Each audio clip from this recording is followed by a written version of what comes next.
जय Hind everyone, this is Mohit Sharma from LK academy.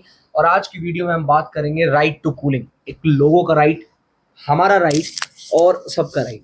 अब देखिए, भारत में जिस तरीके से गर्मी का दर बढ़ा है पिछले कुछ टाइम में, वो अनएक्सपेक्टेड है। You can't just imagine that कि टेम्परेचर 50 डिग्री सेल्सियस तक पहुंच चुका है। एंड दिन प्रतिदिन ये टेम्परेचर अब बढ़ता ही जा रहा है। एसी इज नीडेड, है ना। तो एक इफेक्ट है जब इतनी हीट वेव्स हैं, इतनी ज्यादा हीट वेव जनरेट हो रही है। ये आर्टिकल्स बड़ा ही प्यारा आर्टिकल था। आज मैं आपको एक एक इनइक्वलिटी बताऊंगा कि यहाँ पर कैसा एक रूरल एरिया में, कैसे एक अर्बन एरिया में, कैसे बिहार जैसे स्टेट में और कैसे दिल्ली जैसे स्टेट में इतनी ज्यादा अनइक्वलिटी है। और कहीं ना कहीं सरकार अब इन चीजों पर ध्यान दे रही है, but government need to think about that, government need to aware the peoples. हमारे यहाँ कूलिंग को लेकर अगर हम कोई भी डिसीजन ले रहे हैं तो उस डिसीजन को लेकर कहीं ना कहीं क्लाइमेटिकल इफेक्ट यानी कि इन्वायरमेंट को बर्बाद करने वाला इफेक्ट बताया जाता है। बट वहीं अगर मैं नॉर्दर्न वेस्टर्न कंट्रीज की बात करूं तो वहां इसको हेल्थ क्योर एक्ट बताया जाता है। तो दोनों में डिफरेंस है, दोनों को आज हम डिस्कस करेंगे। So right to cooling will gonna discuss in this video, जहां सबसे पहले मैं आपको दो तीन चीजें बताऊंगा जो कि पेपर के पॉइंट ऑफ व्यू से बहुत ज्यादा इंपॉर्टेंट है। And it is why it is important, जो कि मैं आपको बताने वाला हूँ। देखिए, सबसे पहला इफेक्ट क्या है कि rising heat wave across the global south. पूरे ग्लोबल साउथ में हीट वेव जो है दिन प्रतिदिन बढ़ती जा रही है। एंड ये आपको दिख ही रहा है कि हीट वेव्स कितने बड़े लेवल पे बढ़ रही है। अब यहाँ पर एक एसी जो आ रहे हैं, नए एसी जो आ रहे हैं, उनका टेम्परेचर सेट किया गया 20 से 28 डिग्री पे। And it is required. क्यों? क्योंकि अगर आप 16 डिग्री पे, 17 डिग्री सेल्सियस पे अगर आप एसी चला रहे हो तो ये तो सच में इन्वायरमेंट के लिए बहुत ज्यादा हार्मफुल है। एक डिफॉल्ट टेम्परेचर सेट किया गया कि जब एसी चलेगा तो वो 24 डिग्री सेल्सियस पे अपने आप सेट कर दिया जाएगा। एंड जब वो 24 डिग्री सेल्सियस पे सेट किया जाएगा तो इसका मतलब है कि वो उस कंडीशन में वो आराम से चलेगा। उस कंडीशन में जो चीजें होंगी वहां पे आराम से चलेंगी, है ना। तो अब जरूरी है, देखो, ऐसा नहीं है फुल्ली हम डिपेंडेंट हो जाए, बट रिक्वायर्ड है। देखो, मेरी बात सुनना, अगर हम एसी को इस पे डिफॉल्ट यूनिट पे सेट कर दें तो इससे हम 20 बिलियन यूनिट ऑफ इलेक्ट्रिसिटी बचा पाएंगे। 16 मिलियन टन ऑफ एमिशन जो हो रहा है इलेक्ट्रिसिटी का कट का, उसमें एफिशिएंसी होगी। And yet the issue is just regarding to for just the coolness. अब मैं आपको उस डाटा दिखाता हूँ, वो डाटा फैक्चुअल डाटा। मात्र भारत में 5% लोग एसी यूज करते हैं। वहीं दूसरी तरफ अगर मैं जापान और यूएसए की बात करूं तो 90% लोग एसी का यूज कर रहे हैं। लैटिन अमेरिका में 22% लोग, सहारा और अफ्रीका जैसे रीजन में, है ना, सहारा और अफ्रीका जैसे रीजन में 6% लोग। यानी कि कहीं ना कहीं भारत में आज भी बहुत कम रेशियो है। अगर आप देखो, मात्र 5% लोग, only 5%। And AC urban areas में 13% है, रूरल एरियाज में मात्र 1% है। दिल्ली जैसे एरिया में 32% एसी का, बिहार और उड़ीसा में 1%। और दोनों की गर्मी लगभग बराबर है, ज्यादा फर्क नहीं है, लगभग बराबर है।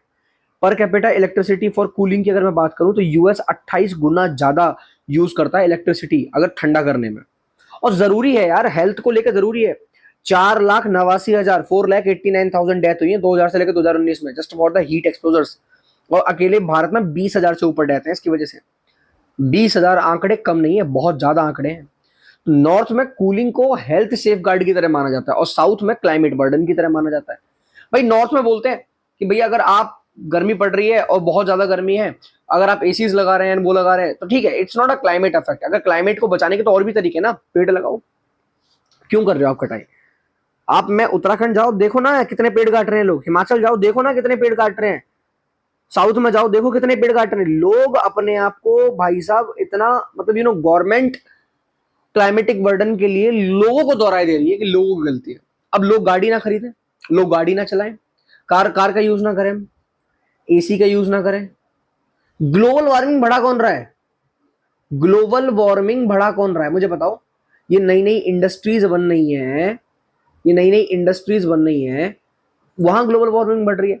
मेट्रो होने के बावजूद भी why why peoples are using their car, why peoples are using their bikes बड़े लेवल पे, why peoples are not using the AC buses in Delhi? Because reasonable rate नहीं है, बिकॉज उनकी फैसिलिटी उतनी अच्छी नहीं है, बिकॉज टाइम, मतलब एक टाइम है, एक बहुत सारी चीजें इनको मैनेज करना है। इंफ्रास्ट्रक्चर हमारे पास उतना अच्छा है ही नहीं, हम उनको प्रोवाइड ही नहीं करा पा रहे। मेट्रो की अभी भी देखो आप, नोएडा जैसे एरिया में अभी भी पूरे नोएडा में मेट्रो नहीं है, ग्रेटर नोएडा में मेट्रो नहीं है अभी तक। Right now I am living in that area, उसके पास थोड़ा सा दूर चले जाओ, मेट्रो नहीं मिलेगी आपको। तो मेट्रो है ही नहीं। तो ये कहां बढ़ा रहे हैं इन चीजों को? लोग कैसे यूज ना करना है, अपना काम करे।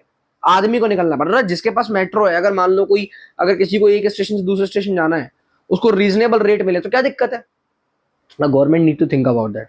सबसे ज्यादा इंपैक्ट इसका किस पे पड़ता है? लेबर पे पड़ता है मेरे भाई। 70% जो लेबर है ना हमारे यहाँ, वो आम आदमी है।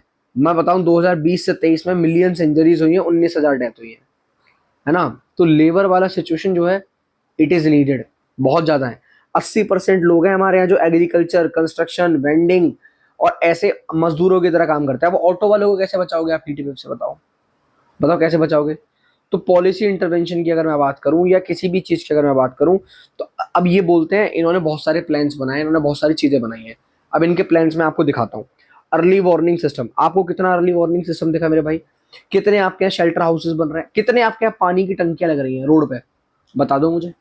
मेरे यहाँ पर इधर से लेके उधर तक मैं पूरा मार्केट में घूमने चले जाता हूँ, मुझे एक पानी की टंकी नहीं दिखती है जिस पानी की टंकी में सारी चीजें हो जाए। एसी रेगुलेशंस की हम बात कर रहे हैं। While efficiency norms, reduced energy demand symbolize risk overshadowing substances, affordable cooling access, है ना, हीट बेसिकली रेसिस्टेंट दिलाएंगे यहाँ पर, वर्क प्लेसेस में पब्लिक हेल्थ प्रिपेयर्डनेस। मुझे तो लगता नहीं गवर्नमेंट ने कोई एक्शन लिया है इस पे, and I am not support in that. ठीक है। क्लाइमेट जस्टिस की अगर मैं बात करूं, तो क्लाइमेट जस्टिस हो या राइट टू कूलिंग हो, ग्लोबल नॉर्थ कहीं ना कहीं यहाँ पर आगे अपने लोगों को हेल्प करने में मदद करता है। ग्लोबल नॉर्थ सारी चीजों को मेंटेन करने की कोशिश करता है, बट ग्लोबल साउथ वो कूलिंग डिमांड के लिए आज भी क्लाइमेटिक प्रेशर यानी क्लाइमेटिक बर्डन इसको समझता है। तो भाई क्यों क्यों why it is happening? USA जैसी कंट्री तो नहीं समझ रही है, they are having, because they are developed and still we are developing. China जैसी कंट्री तो नहीं समझ रही है, because they are developed and we are developing. We need to think about that. 1 billion ton of energy lower than the heating, but project क्या है? इसको triple करना है 2050 तक। ग्लोबल कूलिंग एमिशन है ये हमारा। ठीक है।